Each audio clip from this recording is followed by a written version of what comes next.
வணக்கம் ஃப்ரெண்ட்ஸ்.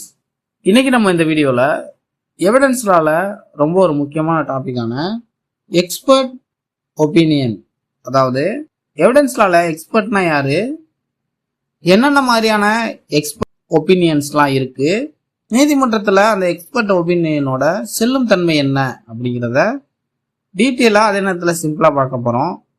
அதுக்கு முன்னால் நீங்கள் ஒரு லா ஸ்டூடெண்ட் அப்படின்னா மறக்காமல் நம்ம சேனலை சப்ஸ்கிரைப் பண்ணிக்கோங்க. நம்ம சேனலில் தொடர்ந்து லா சப்ஜெக்ட் சம்மந்தப்பட்ட வீடியோஸ் அப்லோட் பண்ணிட்டு வரோம். வாங்க வீடியோக்குள்ளே போகலாம்.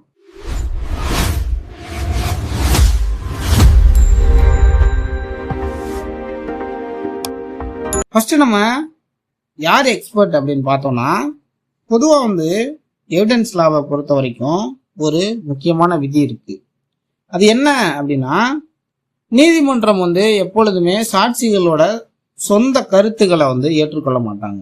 சாட்சிகள் தான் என்ன நேர்ல பார்த்தோம் அப்படிங்கிறதையோ இல்ல தான் என்ன கேட்டோம் அப்படிங்கிறதையோ தான், அதோட உண்மையை மட்டும்தான் நீதிமன்றத்தில் கூறணுமே தவிர முடிவுகளையும் சரி கருத்துக்களையும் சரி நீதிமன்றம் தான் தீர்மானிக்கும்.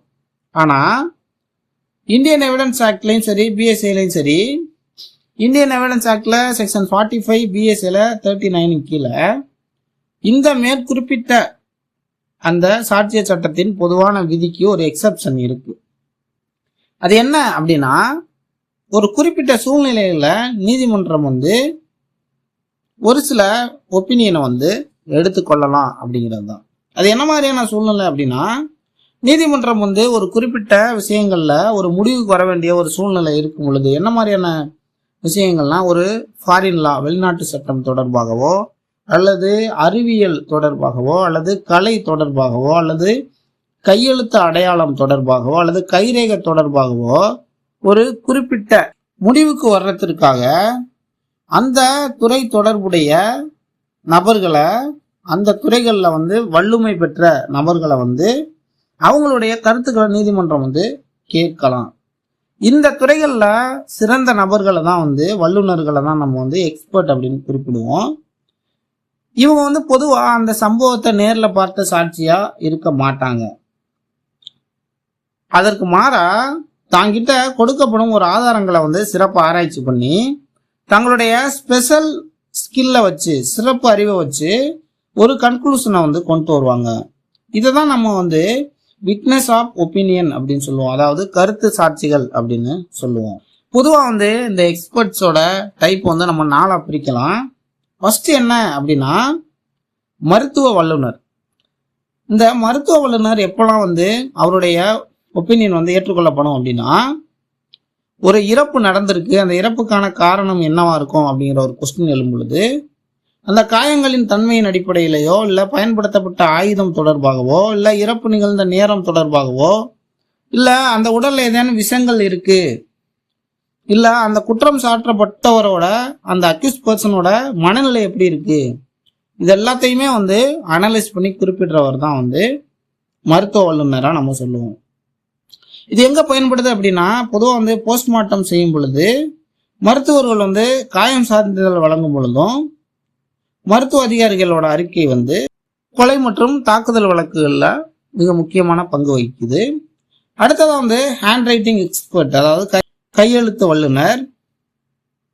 இவர் மோசடி செய்யப்பட்ட அல்லது சந்தேகத்திற்குரிய கையெழுத்து யாரிட்டது அப்படிங்கிறத ஒப்பிட்டு பார்த்து, உண்மையான கையெழுத்துடன் ஒப்பிட்டு பார்த்து அது யாருடையது அப்படிங்கிறத உறுதி செய்யற ஒரு நபரா இருப்பாரு. இது எங்க பயன்படும் நீதிமன்றத்தில் அப்படின்னா, ஒரு போலி ஆவணத்தை கிரியேட் பண்ணியிருக்காங்க, அப்போ அந்த கையெழுத்து இவருடையதானா அப்படிங்கிற டவுட் வருது அப்படிங்கிற பட்சத்துல, இல்ல மோசடியா ஒரு பத்திரம் உருவாக்கி இருக்கிற பட்சத்துல, இல்ல நம்ம தற்கொலை கடிதங்கள் இருக்கு, அதை ஒரு மெயின் எவிடன்ஸா கன்சிடர் பண்றதுக்கு அதுல இருக்கிற கையெழுத்து அந்த நபருடையதானா அப்படிங்கிற அந்த விஷயத்துக்கெல்லாம் இந்த கையெழுத்து வல்லுநரோட ஒப்பீனியன் நமக்கு ரொம்ப முக்கியமா இருக்கு. அடுத்ததா கைரேகை வல்லுநர், ஃபிங்கர் பிரிண்ட் எக்ஸ்பர்ட். இவர் ஒரு குற்ற சம்பவத்துல பதிவாகியுள்ள கைரேகைகளை அனலைஸ் பண்ணி அதற்கு தெளிவான விளக்கத்தை அவர் கொடுக்குற நபரா இருப்பாரு. பொதுவாக உலகத்துல ஒரு 2 நபர்களுடைய கைரேகை ஒரே மாதிரியா இருக்காது அப்படிங்கிறத நமக்கு தெரியும். அது போல இது மிக துல்லியமான ஒரு அறிவியலா கருதப்படுது. திருட்டு கொலை வழக்குகளில் குற்றவாளியை உறுதி செய்ய இது நமக்கு பெரிதும் உதவியா இருக்கு. அடுத்ததா டிஎன்ஏ வல்லுநர். இவங்க வந்து மனிதனுடைய ரத்தம் மற்றும் முடி அல்லது உமிழ்நீர் போன்ற உயிரியல் மாதிரிகளை வந்து ஆராய்ச்சி பண்ணி அது ஒரு நபருடைய அடையாளத்தையோ அல்லது உயிரியல் உறவு முறையோ உறுதி செய்கிற ஒரு தன்மையை கொண்டதாக இருக்கும். அதை வந்து சொல்லும் நபர் தான் வந்து இந்த டிஎன்ஏ வல்லுநர்.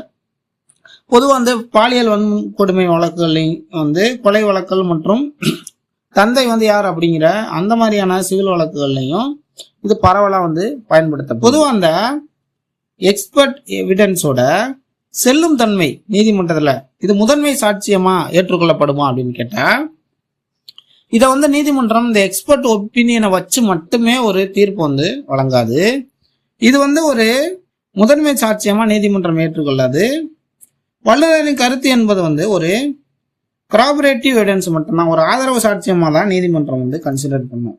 பொதுவா இப்போ நம்ம உதாரணத்துக்கு பார்த்தோம் அப்படின்னா, ஏ வந்து பியை கத்தியால தான் கொலை பண்ணாரு அப்படின்னு ஒரு 10 பேர் சாட்சி சொல்றாங்கன்னா, எக்ஸ்பர்ட் ஒரு மருத்துவ எக்ஸ்பர்ட் வந்து என்ன சொல்றாருன்னா, இந்த காயம் வந்து கத்தியால ஏற்பட்டது கிடையாது அப்படின்னு சொல்றாருன்னா, அந்த 10 பேர் சொன்ன அந்த ஐ விட்னஸ், அவங்க 10 பேரும் பார்த்ததா சொல்ற அந்த ஐ விட்னஸோட அந்த சாட்சியங்களின் அடிப்படையில தான் நீதிமன்றம் வந்து ஒரு வழக்க முடிவு கொண்டு வரவாங்களே தவிர இந்த எக்ஸ்பர்ட்டோட ஒப்பீனியனை வந்து இறுதியான ஒரு கன்க்ளூஷனுக்கு எடுத்துக்கொள்ள மாட்டாங்க.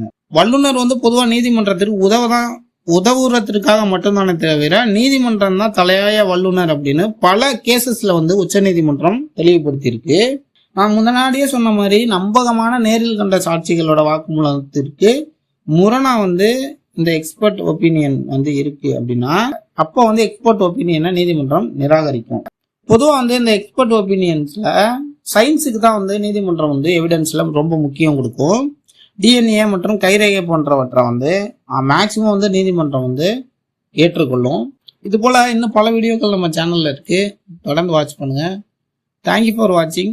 Have a great day.